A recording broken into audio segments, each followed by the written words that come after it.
Welcome back to हाम्रो कार्यक्रममा फेरि पनि हामीले एउटा सानो कार्यक्रम लिएर आएको छौँ। I hope you guys will like it. र आजको कार्यक्रममा हामीले अलिकति फरक तरिकाले दुई चारवटा कुराहरू सेयर गर्नलाई आएको छौँ। आज पनि मसँग हुनुहुन्छ लक्ष्मण महर्जनजी। उहाँले अस्ट्रेलियामा केही समय बिताइसक्नु भएको छ र आजको कार्यक्रममा हामी टप अजी स्ल्याङहरूको बारेमा कुरा गर्नेछौँ। कतिको आउँछ त अजी स्ल्याङहरू? अब अलिअलि त आउला नि है, अब गेस गरेर हेर्ने हो। कतिको गाह्रो हुन्छ काम गर्दाखेरि? गाह्रै हुन्छ अब काम गर्दाखेरि, अब उनीहरूको अब त्यो टोनहरू बुझ्न नै गाह्रो हुन्छ फर्स्ट अफ अल त है होइन। अब फर्स्टमा त उनीहरूले हामीले बोल्ने र अब उनीहरूले बोल्ने धेरै फरक हो।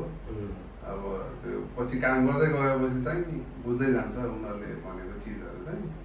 अगाडि चाहिँ अलिक गाह्रै छ, फर्स्ट बिगिनिङमा चाहिँ गाह्रै थियो अब उनीहरूले भनेको चिजहरू बुझ्नलाई चाहिँ।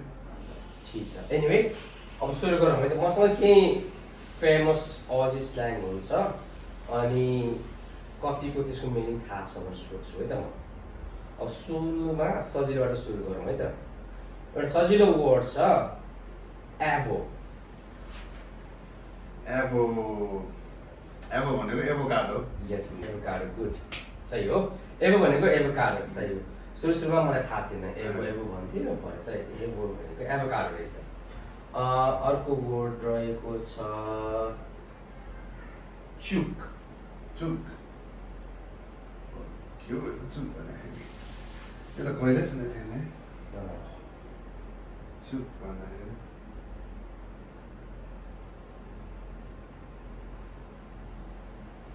केही हिन्ट? चुक भनेको चाहिँ हामीले खान्छौँ पनि थियो। चुक भनेर हामीले पनि खान्छौँ भनेर होइन। जस्तै कि ब्रेकफास्टमा खाने हो कि लन्चमा खाने हो कि? ब्रेकफास्टमा पनि खान मिल्छ, डिनरमा पनि खान मिल्छ। हामीले प्राय बनाएर खाइरहेको हुन्छौँ। नेपालमा भएको भए त बलि पनि दिन्थ्यो ल। नेपालमा भयो बलि पनि दिन्छ। के गोठको मिट हो कि के हो? होइन, चुक भनेको चाहिँ चिकन।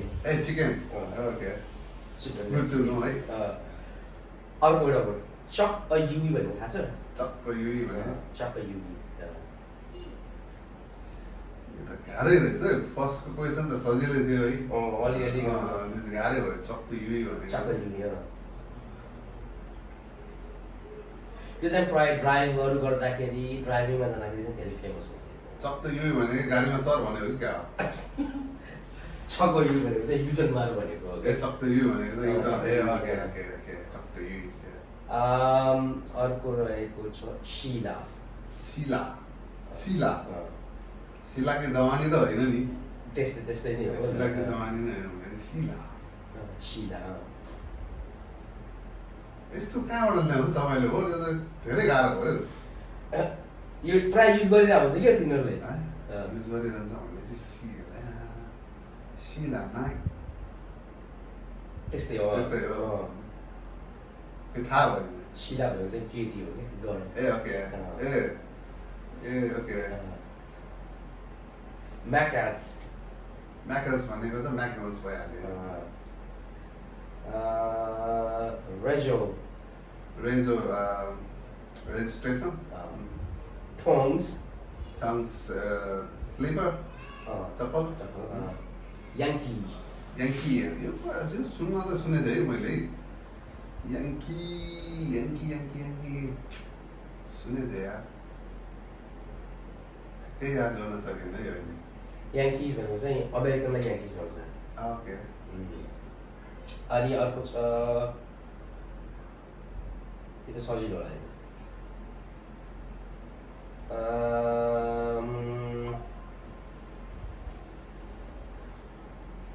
डनी। डनी डनी भनेको टोइलेट। ओ गुड। क्रुक। क्रुक क्रक भनेको त क्रोकोडाइल भइहाल्यो। क्वेसनमा क्रुक भनेको चाहिँ सुनेको थिएँ है मैले। क्रुक CRO के हो कि क्या? CROOK crook. के भन्छ त्यो प्रुफ भनेको चाहिँ चाहिँ नर्मली काममा जाने बेलामा जानु मन लागेन भने चाहिँ यो वर्ड युज गरिन्छ काइन्ड अफ सिक्कल हो कि के हो सिक्की सिकी Yeah. म चाहिँ बिरामी छु भने चाहिँ आम प्रुफ गरेर भन्छ सिकी block block block broke block BLOKE block okay block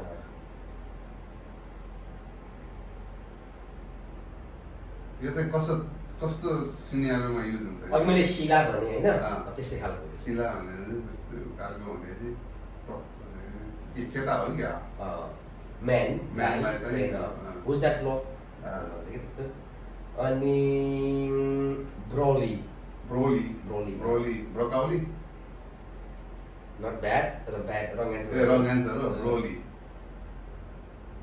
के हो त ब्रोली त म्याचिङ विथ द ब्रोकाउली हो फेरि ब्रोली यो चाहिँ अब डार्विनमा चाहिँ स्पेसली अब चाहिँ यो युज हुन्छ धेरै दार्जिलिङमा स्पेसली युज अब use हुन्छ हुन्छ त्यसको वेस्ट धेरै। सिजनमा युज हुन्छ अँ। ब्रोली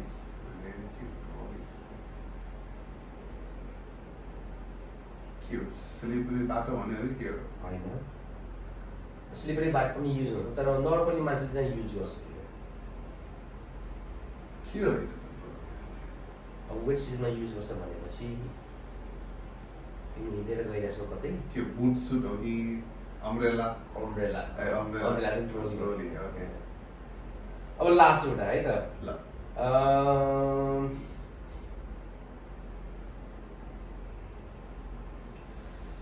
लास्ट एउटा चाहिँ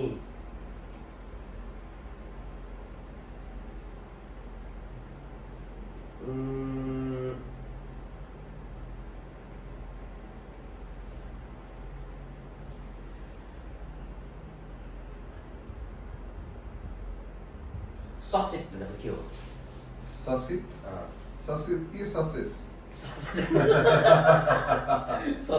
ससिस सस्टिक भन्छ कि ससित ससित भनेको त के हो त त्यस्तो नकअफ टाइपको हो कि क्या त्यस्तै त्यस्तै हो तर त्यो होइन ससित यतिसम्म पनि युज गर्ने अझैसँग त काम गरेको छैन है म ससित यो चाहिँ हामी अब नेक्स्ट सेसनमा गरौँला फेरि आजको लागि धेरै धेरै थ्याङ्क यू है त धन्यवाद तपाईँले अब यो यस्तो प्रोग्राममा बोलाएर चाहिँ अब यस्तो क्वेसनहरू सोध्नुहुन्छ अब आफूले थाहा भएको चिज आफूलाई पनि यसो हुन्छ नि अब एन्सर दिन पाउँदा खुसी नै महसुस भइरहेको छ ए ल ठिक छ धेरै धेरै धन्यवाद नेक्स्ट टाइम फेरि भेटौँला हामी thank you very Thank much you. Thank you